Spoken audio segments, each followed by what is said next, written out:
الحمد لله والصلاة والسلام على رسول الله وعلى آله وصحبه وسلم تسليما كثيرا. ثم أما بعد, subhanallah, the journey of purification is so deep, and Allah subhanahu wa ta'ala, He, as we mentioned, He looks to our heart, subhanahu wa ta'ala. إن الله ينظر إلى قلوبكم. And why is it actually so deep? Because it has to do with the core of this iman. The iman is by heart, right? And hearts are you can say, the only part of our body that we need to focus on, because all the ibadat and all of the acts of worships are actually revolving around that. How? The Prophet ﷺ, he gave us an example. He said the heart is like the king. Like what? The king. And all of the limbs are like soldiers. Are like what?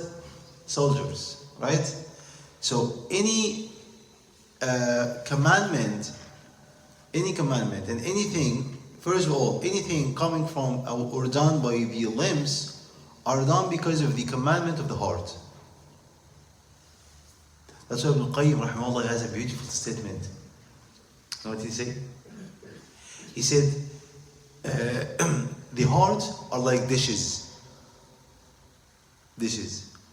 and the tongues are like spoons.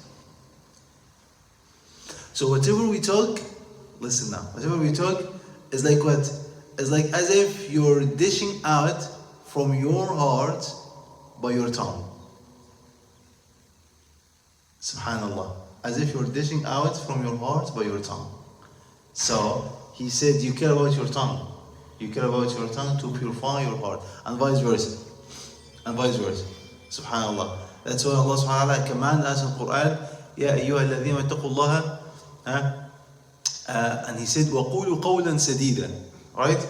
And he said another verse, يُصْلِحْ لَكُمْ أَعْمَالَكُمْ, the next verse. When you say something good, Allah will make your actions good. Yuslih, Allah will rectify your actions, right? So that's why we say the hearts are the controllers of the limbs. They control the other parts of the body, right? So the Prophet ﷺ, he cared about that, and when he praised Abu Bakr as-Siddiq, the best man ever in this nation. Who is the best man after the Prophet Muhammad ﷺ?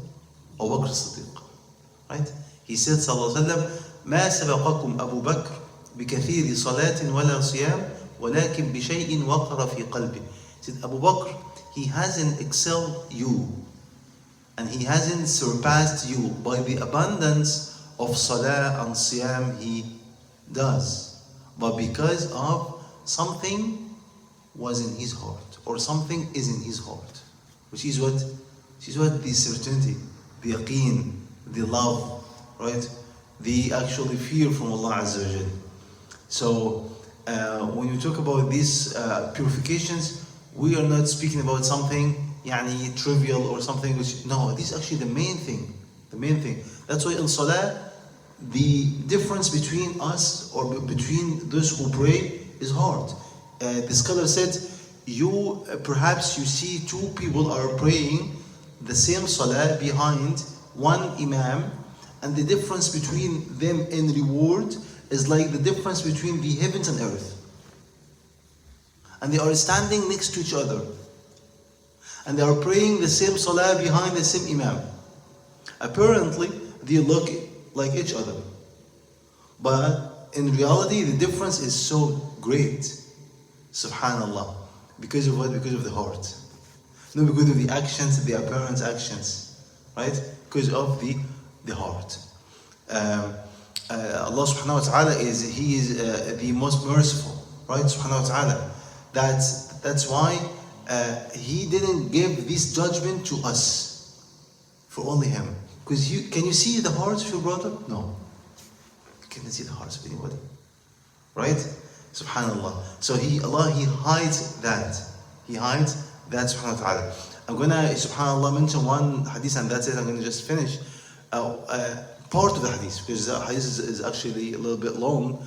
The hadith is the Prophet he was narrating that a woman was walking and she was carrying her baby, right? And then she saw somebody and she was actually nursing her baby at that time. And she saw a king. He was walking and everybody was walking around him and she said, "Oh Allah, make my baby like him." And he was a huge, big prestige.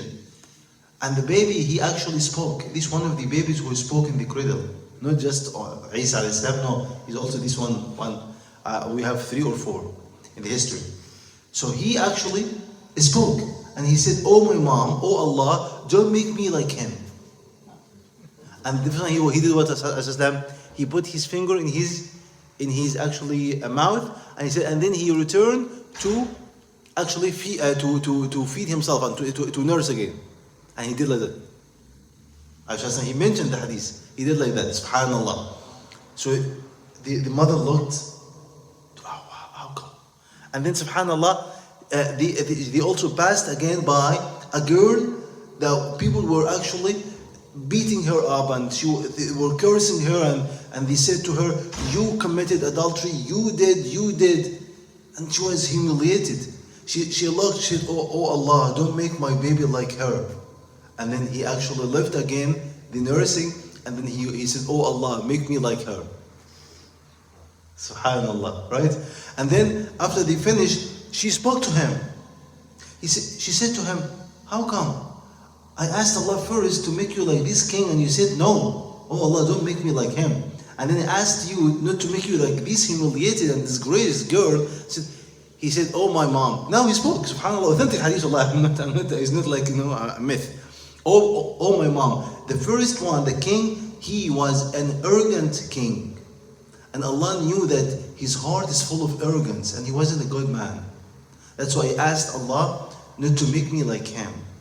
Don't be deceived by what you see, right? And then he said, and as for the girl, she was actually a wrong person. She didn't commit any kind of these crimes. They claim that they actually made this allegation against her. And she didn't commit any of these crimes. That's why I asked Allah to make me like her. In brief, hadith is long actually, but in brief, it means what? Don't judge based on what you see because you don't know the hearts. You don't know what's the reality. Subhanallah. So it's a big lesson for all of us in the month of Ramadan especially, right? To think about Allah. On Day of Judgment, you will see a lot of things. On the Day of Judgment, you will see things that you never imagined. And you see people in status that you never imagined, whether they were good or bad. Subhanallah. So we ask Allah Azza to, that's why the Prophet he said, don't even speak about your brother, right? And say, he's in Jannah. If he's alive. Don't say that. Or don't say about somebody that he's still alive, he's in the hellfire. You never know. You don't know, right, what's going to happen to him. So ask Allah Azza to, because hearts are the most important thing. We ask Allah to purify our hearts and to make us from those who are righteous. Allahumma ameen. Allahumma ighfir lana warhamna wa taqabbal salatana wa siyamana. Jazakumullahu khairan wa bihamdika ashhadu an la ilaha illa anta astaghfiruka wa atubu ilayk.